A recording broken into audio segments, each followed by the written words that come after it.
Αγαπητοί φίλοι και φίλες, καλησπέρα σας από την Αθήνα και καλώς ήρθατε στο 40ο επεισόδιο της σειράς Γεωπολιτικές εξελίξεις. Στο απόψινό επεισόδιο, όπως έχουμε ήδη προαναγγείλει, θα μιλήσουμε για την προπαγάνδα που κάνουν τα τουρκικά μέσα μαζικής ενημέρωσης εναντίον της Ελλάδας εδώ και μεγάλο χρονικό διάστημα. Αυτό το επεισόδιο θα είναι μικρό σε διάρκεια και είναι η δεύτερη φορά που συζητάμε για το ίδιο θέμα και γι' αυτό το ονομάσαμε ως μέρος 2, μέρος δεύτερο. Πριν ξεκινήσουμε, να σας πω ότι σε όλα τα επεισόδια αυτής της σειράς που δεν έχουν προσθεθεί αγγλικοί υπότιτλοι θα προσθεθούν το συντομότερο δυνατό, αλλά ζητάμε την κατανόησή σας για οποιαδήποτε λάθη μπορεί να υπάρξουν. Πάμε λοιπόν να ξεκινήσουμε και ως φόντο θα έχουμε διάφορα αποσπάσματα από παλιά δικά μας βίντεο και κάποιες δικές μας φωτογραφίες, είτε από φωτογραφίες και βίντεο που είναι ελεύθερα προς χρήση, χωρίς πνευματικά δικαιώματα και μπορούν να βρεθούν στο διαδίκτυο. Απόψε θα δούμε δύο περιπτώσεις προπαγάνδας από την εφημερίδα ή καλύτερα να πούμε από την ιστοσελίδα της Daily Sabah, της τουρκικής Daily Sabah. Ξεκινάμε το πρώτο άρθρο, το οποίο έχει ημερομηνία 29 Ιουνίου του 2020. Ο τίτλος αναγράφει «Μασκοφόροι άνδρες που εργάζονται για την Ελλάδα οθούν μετανάστες πίσω στην Τουρκία». Αναφέρει η Deutsche Welle. Πάμε λοιπόν να δούμε τι λέει αυτό το άρθρο για να δούμε και πώς γίνεται η προπαγάνδα. Ξεκινάει με ένα ερώτημα που αυτό σημαίνει ότι δεν έχει αδειάσει τα στοιχεία ώστε να υπάρχει σιγουριά στα λόγια του αυτό το δημοσίευμα. Σαμποτάρουν σκόπιμα οι δυνάμεις της ελληνικής ακτοφυλακής βάρκες προσφύγων και μεταναστών στην ανοιχτή θάλασσα ως ένα μέρος της στρατηγικής για να τους πρόξουν πίσω στην Τουρκία μακριά από τα ελληνικά νησιά της Λέσβου και της Σάμου. Και αρχίζει λοιπόν το άρθρο και λέει ότι ένας μάρτυρας που μίλησε στην Deutsche Welle, ένας Αφγανός, είπε ότι 5 μασκοφέροι άντρες τους επιτέθηκαν. Ένας οδηγούσε, 2 τις χτυπούσαν με ραδιά, ένας κατέστρεψε τη βάρκα και τη μηχανή με ένα μαχαίρι και ένας τους κοιτούσε. Λέει λοιπόν το άρθρο ότι ο μάρτυρας, δηλαδή ο Αφγανός, τους έδειξε καταγεγραμμένο βίντεο, στο οποίο όμως βίντεο, λέει ο δημοσιογράφος στην Deutsche Welle, φαίνεται η τρύπα στη βάρκα, φαίνεται η μηχανή που είναι κατεστραμμένη, φαίνονται απεγνωσμένοι ανθρώποι που πέφτουν στο νερό της θάλασσας και προσπαθούν να κολυμπήσουν προς την όχθη της Λέσβου, προς τα παράλια της Λέσβου, και επίσης φαίνεται καθαρά ένα πλοίο της ελληνικής ακτοφυλακής. Αλλά σημειώνει ότι είναι δύσκολο να αποδειχθεί η ανάμειξη του ελληνικού πλοίου της ακτοφυλακής σε αυτό το επεισόδιο. Καταλάβατε? Δηλαδή σου σπέρνει την αμφιβολία, σου λέει κοιτάξτε, αυτοί πρέπει να είναι οι Έλληνες, αλλά σου λέει ότι τελικά στο βίντεο που έχουμε δεν δείχνει ένα πλοίο της ελληνικής ακτοφυλακής που βρίσκεται μακριά. Έχουμε δηλαδή ένα βίντεο που δεν δείχνει την εμπλοκή της ελληνικής ακτοφυλακής. Τα δείχνει κατεστραμμένα τη βάρκα, κατεστραμμένη τη μηχανή, τους ανθρώπους που πηδάνε στη θάλασσα, αλλά το πλοίο, όπως είπαμε, της ακτοφυλακής φαίνεται μένω καθαρά, αλλά είναι μακριά. Δεν είναι δίπλα και τους χτυπάει, τους κάνει ζημιά. Συνεχίζει λοιπόν το άρθρο και λέει μάλιστα ότι δεν υπάρχουν σχεδόν καθόλου φωτογραφίες ή βίντεο από αυτές τις επιθέσεις των μασκοφόρων αυτών που λέει, γιατί λέει οι μασκοφόροι αυτοί δεν φορούν στολές και τα σκάφη δεν φέρουν σήμανση. Προχωράμε λοιπόν και βλέπουμε ότι γράφει πως διάφορες οργανώσεις, τώρα τι οργανώσεις, ΜΚΟ, προφανώς ΜΚΟ, μη κερδοσκοπικοί οργανισμοί, το έχουν ψάξει λέει και έχουν κάνει διάφορες αναλύσεις και έχουν κάνει ταυτοποίηση και ότι λέει τελικά ναι, λέει είναι Έλληνες, πρόκειται για κάποιο σκάφος λέει του λιμενικού. Λοιπόν, συνεχίζει το άρθρο αναφέροντας πάντα συνέχεια αναφέρει την Deutsche Welle, ότι είναι μέσω της Deutsche Welle, ότι με αυτόν τον τρόπο δίνει μια σοβαρότητα στο δημοσίευμα, ότι το λέει η Deutsche Welle και λέει ότι ο μάρτυρας, ο Αφγανός, τους είπε ότι αντί οι Έλληνες να έρθουν να τους βοηθήσουν, περάσανε από δίπλα τους και προσπάθησαν να κάνουν κυματισμό ώστε η βάρκα, λέει, να επιστρέψει στα τουρκικά ύδατα. Λοιπόν, μέχρι εδώ είδαμε μια δημοσίευση που βασίζεται, έτσι όπως λέει, βασίζεται στα λόγια στο άλλο δημοσίευμα της Deutsche Welle, το οποίο, όπως είδατε, δεν λέει ξεκάθαρα το τι συμβαίνει, απλά έχει μια μαρτυρία ενός Αφγανού και κάποιες οργανώσεις τη λένε κτλ. Η δημοσίευση όμως δεν σταματάει και συνεχίζει, γιατί ο σκοπός της είναι να κάνει προπαγάνδα εναντίον της Ελλάδας. Συνεχίζει λοιπόν και λέει: η τουρκική ακτοφυλακή διέσωσε 35 μετανάστες από ένα μισοβυθισμένο σκάφος. Το κάνει μελοδραματικό. Δηλαδή, από το σκάφος που αναφέραμε πριν, η καλή τουρκική ακτοφυλακή, γιατί η κακή ελληνική ακτοφυλακή προσπαθεί να πνίξει τους μετανάστες και να τους διώξει, ενώ η τουρκική καλή ακτοφυλακή τους έσωσε. Και προσπαθεί λοιπόν με αυτόν τον τρόπο η τουρκική εφημερίδα να δείξει ότι οι Τούρκοι είναι οι καλοί που σώζουν τους μετανάστες. Οι Έλληνες είναι οι κακοί που τους πνίγουν, και το καταλαβαίνεις όταν συνεχίζει το άρθρο και λέει ξεκάθαρα ότι εκτός από τους 35 μετανάστες που διέσωσε η τουρκική ακτοφυλακή, αναζητούνται άλλοι 4 καημένοι μετανάστες, που σημαίνει ότι μάλλον αυτοί πνιγήκαν δηλαδή. Και δηλαδή ποιος τους έπνιξε? Αυτό υπονοεί το άρθρο της τουρκικής εφημερίδας, ότι τους έπνιξαν οι κακοί Έλληνες. Ποιος τους έσωσε? Οι καλοί Τούρκοι. Έτσι γίνεται η προπαγάνδα. Φυσικά το δημοσίευμα δεν λέει για ποιο λόγο, αφού οι Τούρκοι αγαπούν τους μετανάστες και τους φέρονται τόσο καλά, δεν παραμένουν οι μετανάστες στην Τουρκία και θέλουν να περάσουν στην Ελλάδα και προφανώς να προχωρήσουν στην Ευρώπη. Γιατί δεν παραμένουν με τους καλούς Τούρκους αυτοί οι μετανάστες, αφού είναι τόσο καλοί οι Τούρκοι μαζί τους?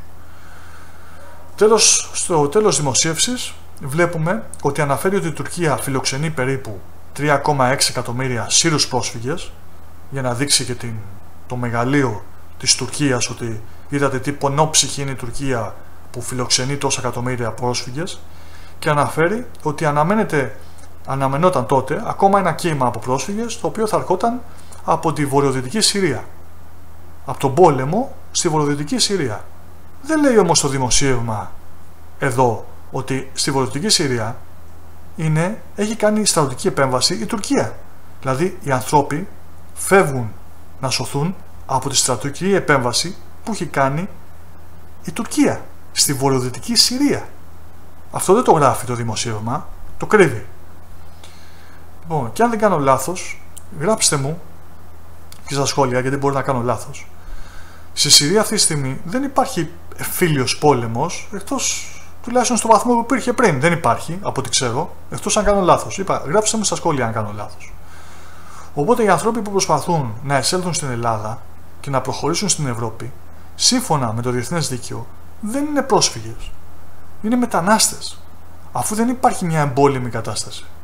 Και κυρίως είναι οικονομική, και όχι μόνο εμπόλεμη κατάσταση, να τους κυνηγάνε δηλαδή. Και είναι κυρίως οικονομικοί μετανάστες, δηλαδή είναι από το Αφγανιστάν, από το Πακιστάν. Και είναι ακατανόητο ότι προσπαθούν αυτοί οι άνθρωποι, είναι κατανοητό, όχι κατανόητο, συγγνώμη. Είναι κατανοητό ότι αυτοί οι άνθρωποι προσπαθούν να βρουν μια καλύτερη ζωή. Και έρχονται στην Ελλάδα και θέλουν να περάσουν στην Ευρώπη. Τους έχουν πει ότι στην Ευρώπη δίνουν επιδόματα και άνεργος και εξάνεργος αν είσαι μετανάστης, ότι κάθεσαι και παίρνεις χρήματα, και σου λέει θα έρθω στην Ευρώπη και θα κάθομαι να παίρνω και χρήματα, θα φτιάξω μια καινούργια ζωή κτλ. Από τη ζωή που είχα εκεί. Αλλά δεν είναι πρόσφυγες πολέμου. Που σημαίνει ότι αφόσον η πρώτη χώρα εισδοχής είναι η Τουρκία, δηλαδή αν είναι από τη Συρία ή ξέρω εγώ κάποια άλλη χώρα και έρθουν στην Τουρκία, θεωρείται η Τουρκία ασφαλές χώρες, αφού ρωτήθηκε στο Ευρωκοινοβούλιο την περασμένη εβδομάδα, περασμένο μήνα, δεν θυμάμαι πότε ακριβώς, ρωτήθηκε, έγινε μια επερώτηση και απάντησε ότι η Τουρκία θεωρείται ασφαλής χώρα, δηλαδή ότι μπορεί να μείνουν εκεί και οι μετανάστες και οι πρόσφυγες. Δεν είναι η Τουρκία σε εμπόλεμη κατάσταση να φύγουν από την Τουρκία να έρθουν στην Ελλάδα. Τέλος πάντων, όπως και να έχει, αυτή ήταν η πρώτη δημοσίευση προπαγάνδα που ήθελα να δούμε, και η οποία είναι ευθαλμαφανές ότι η Τουρκία προσπαθεί να δείξει ότι η Ελλάδα είναι η κακιά με τους μετανάστες και η Τουρκία είναι η καλή. Αλλά όπως είπαμε, δεν αναφέρει γιατί δεν μπορεί να δικαιολογήσει το λόγο που οι μετανάστες δεν θέλουν να παραμείνουν στην Τουρκία, αφού είναι τόσο καλοί μαζί τους. Έτσι, και που θεωρείται ασφαλής χώρα η Τουρκία. Είναι μια χώρα ασφαλής, δεν είναι σε εμπόλεμη κατάσταση. Τέλος πάντων, είναι φαίνεται επειδή αγαπάνε πολύ τους μετανάστες, γι' αυτό θέλουν αυτοί να φύγουν. Πάμε να προχωρήσουμε και να δούμε και τη δεύτερη δημοσίευση, που και αυτή προέρχεται από την ίδια ιστοσελίδα της Daily Sabah και είχε γίνει στις 30 Ιουνίου. Εδώ να σταματήσουμε και να επενθυμίσουμε ότι όλα αυτά τα δημοσιεύματα, αλλά και άλλα πολλά δημοσιεύματα εναντίον της Ελλάδας, προωθούνται εδώ και πάρα πολύ μεγάλο χρονικό διάστημα. Μιλάμε για πολύ μεγάλο χρονικό διάστημα. Μην κοιτάτε που βρήκαμε αυτά τα δύο τώρα και λέμε του Ιουνίου. Είναι για πάρα πολύ μεγάλο χρονικό διάστημα. Και γι' αυτό και ο κύριος Μάζης, ο καθηγητής κύριος Ιωάννης Μάζης, είπε σε κάποια συνέντευξη ομιλία του ότι η Τουρκία προετοιμάζει το λαό της για πόλεμο με την Ελλάδα. Τα τουρκικά μέσα ενημέρωσης προετοιμάζουν εδώ και πολύ καιρό το λαό της Τουρκίας μέσω της προπαγάνδας, μέσω του μίσους που προσπαθούν να δημιουργήσουν στους Τούρκους πολίτες εναντίον των Ελλήνων για πόλεμο με την Ελλάδα. Προσπαθούν να πείσουν τους πολίτες ότι οι Έλληνες είναι οι κακοί και οι Τούρκοι, όχι οι Τούρκοι, η Τουρκία σαν χώρα, σαν κυβέρνηση, είναι οι καλοί που προσπαθεί να κάνει το καλό για το λαό της και το δίκαιο και το σωστό. Βέβαια, τους λέει ψέματα. Αλλά οι Τούρκοι βλέπουμε ότι υπάρχει ένα πολύ μεγάλο ποσοστό που πείθονται από αυτά που τους λένε. Λέγε, τον έπεσε στον άλλο. Πάμε λοιπόν στη δεύτερη δημοσίευση και βλέπουμε τον τίτλο που αναφέρει «Τουρκικές καμπάνες, κουδούνια, που εξάγονται στην Ελλάδα διατίθενται ως ελληνικά στην Ευρώπη». Ακούστε τώρα δημοσίευση προπαγάνδα της Τουρκίας εναντίον της Ελλάδας. Σε αυτή τη δημοσίευση παίζουν ρόλο οι λεπτομέρειες, το μελόδραμα. Λες και είναι μυθιστόρημα. Δείτε, ακούστε. Λέει λοιπόν, σε μια μικρή πόλη, στη Δυτική Τουρκία, απόγονοι ενός αιχμαλώτου πολέμου εργάζονται πάνω σε μια τέχνη που τους δίδαξε ο παππούς τους. Σε ένα παιχνίδι της μοίρας, η οικογένεια Τσαντσί, κάπως έτσι, δημιουργεί καμπάνες κουδούνια για να εξαχθούν στην Ελλάδα, τη χώρα όπου ο παππούς τους έμαθε αυτή την τέχνη ενώ ήταν σε αιχμαλωσία. Άρχισε το παραμύθι τώρα. Η Ελλάδα διαδραματίζει σημαντικό ρόλο στην επιχείρησή τους και πράγματι τα κουδούνια που πουλούνται στο δυτικό γείτονα της Τουρκίας επανασυσκευάζονται και πουλούνται σε άλλες ευρωπαϊκές χώρες ως ελληνικά κουδούνια. Και ξεκινάει η προπαγάνδα, όπως είπαμε, μελοδραματικό μυθιστόρημα. Η οικογένεια της οποίας το επώνυμο σημαίνει κουδουνοποιός, αυτός που φτιάχνει τα κουδούνια, ο οποίος έχει τις ρίζες της στον Καντσί Χαφίζ, ένα στρατιώτη που εχμαλωτίστηκε από Έλληνες. Οι κακοί Έλληνες τον πιάσανε εχμάλωτο κατά τη διάρκεια των Βαλκανικών πολέμων της Οθωμανικής Αυτοκρατορίας στις αρχές του 20ου αιώνα. Λοιπόν, όπως είδατε, έχει ξεκινήσει με το ο καημένος ο Τούρκος, ο εχμάλωτος, που τον έπιασαν οι κακοί Έλληνες, και οι κακοί Έλληνες εκμεταλλεύονται τους καλούς Τούρκους και πουλάνε τις τουρκικές καμπάνες για ελληνικές. Μάλιστα. Είδατε πώς γίνεται η προπαγάνδα. Προχωράμε. Αυτός λοιπόν ο Τούρκος που είχε πιαστεί εχμάλωτος των Ελλήνων επέστρεψε στην Τουρκία και δίδαξε την τέχνη που έμαθε, και τώρα δουλεύουν πάνω σε αυτή οι απόγονοί του, εξάγοντας, λέει, καμπάνες, κουδούνια, καμπανάκια στη Βουλγαρία, στη Νέα Ζηλανδία, αλλά η πιο μεγάλη εξαγωγή η μεγαλύτερη γίνεται στην Ελλάδα. Η δημοσίευση συνεχίζει και γράφει διάφορα τέχνης δημιουργίας του κουδουνιού. Ναι, σε κάποιο σημείο φτάνει, μιλάει κάποιο άλλο μέλος της οικογένειας και ο Φατίχ Καντσίπ τώρα μιλάει. Λοιπόν, και λέει, όποιος λέει την τέχνη την έμαθε ο παππούς του από έναν Έλληνα ο οποίος τον είχε πιάσει εχμάλωτο στον πόλεμο. Όταν έληξε η εχμαλωσία του παππού του, ο παππούς του έμεινε με αυτόν που τον είχε πιάσει εχμάλωτο και έκατσε μαζί του και έμαθε την τέχνη. Λοιπόν, την προσοχή σας τώρα. Γράφει λοιπόν ότι μια ημέρα ο παππούς του συμβούλεψε το αφεντικό εκεί, τον κουδουνοποιό, με έναν τρόπο για να επιταχύνει την παραγωγή, καφώντας κάποια κομμάτια μαζί, κατά τη διάρκεια της παραγωγής, κάποιες λεπτομέρειες λέει, και επειδή λέει ο Έλληνας πίστεψε ότι θα τον ξεπεράσει στην τέχνη, τον απέλησε τον παππού του και αυτός γύρισε στην Τουρκία. Λοιπόν, αυτές είναι οι λεπτομέρειες της προπαγάνδας. Ο κακός ο Έλληνας που είχε πιάσει εχμάλωτο τον καλό καημένο Τούρκο, που τον απέλησε όμως, γιατί ήταν κακός ο Έλληνας και τον απέλησε, για να μην του φάει τη δουλειά, μην του πάρει τη δουλειά ο Τούρκος, ο καλός ο Τούρκος. Στο τέλος της δημοσίευσης αναφέρει ότι τα πιο πολλά κουδούνια, καμπανάκια, καμπάνες πωλούνται για τα κοπάδια, για τα ζώα, αλλά και ως στολίδι για χορευτές. Και ότι πρόσφατα στείλανε ένα μεγάλο φορτίο με 100.000 κουδούνια στη Νέα Ζηλανδία. Λοιπόν, όπως είδατε και στις δύο δημοσίευσεις, η τουρκική Daily Sabah προσπαθεί να κάνει προπαγάνδα εναντίον των Ελλήνων. Είναι κάτι το οποίο εμείς οι Έλληνες εδώ στην Ελλάδα δεν το βλέπουμε. Δηλαδή δεν βλέπουμε ελληνικές εφημερίδες να γράφουν για κάποιον Τούρκο πριν από 200 χρόνια, όταν εχμάλωτος και ιστορίες και μυθιστορήματα τέτοια, και ο κακός ο Τούρκος. Αυτά δεν τα γράφουμε εδώ σε εφημερίδες στην Ελλάδα.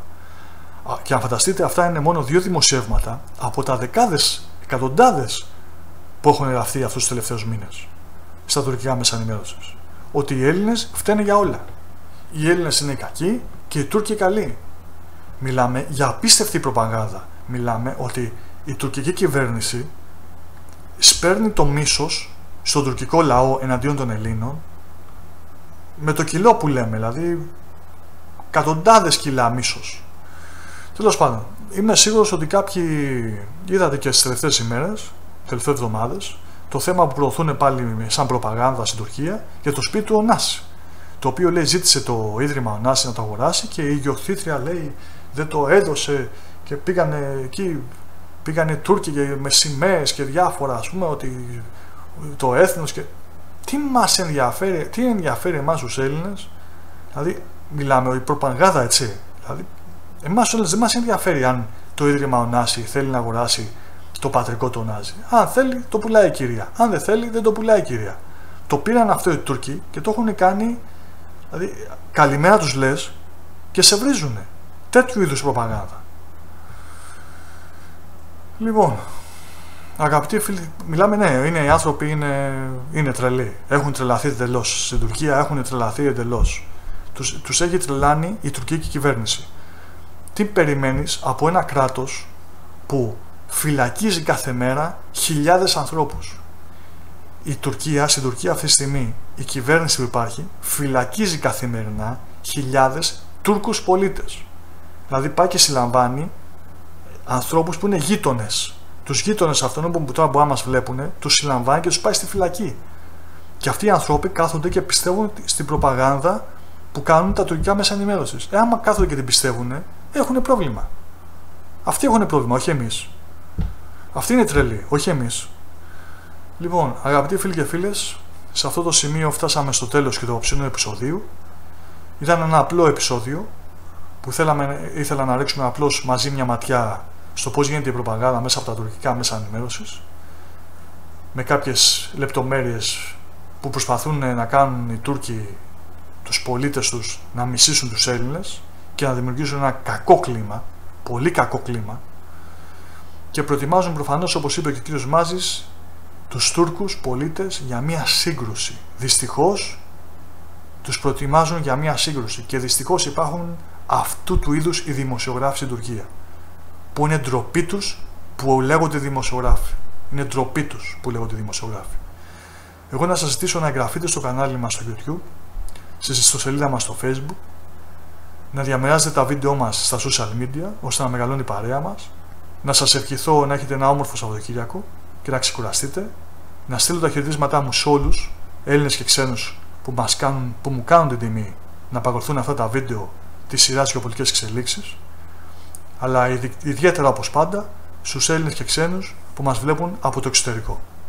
Σας ευχαριστώ πάρα πολύ και να σας πω ότι προσπαθούμε όσο πιο σύντομα μπορούμε να ανοίξουμε τις εγγραφές που μου έχετε ζητήσει πάρα πολύ, που θέλετε να βοηθήσετε το κανάλι οικονομικά. Προσπαθούμε, αλλά δεν γίνεται άμεσα. Χρειάζεται λίγος χρόνος. Λοιπόν, να προσέχετε και καλό βράδυ σε όλους.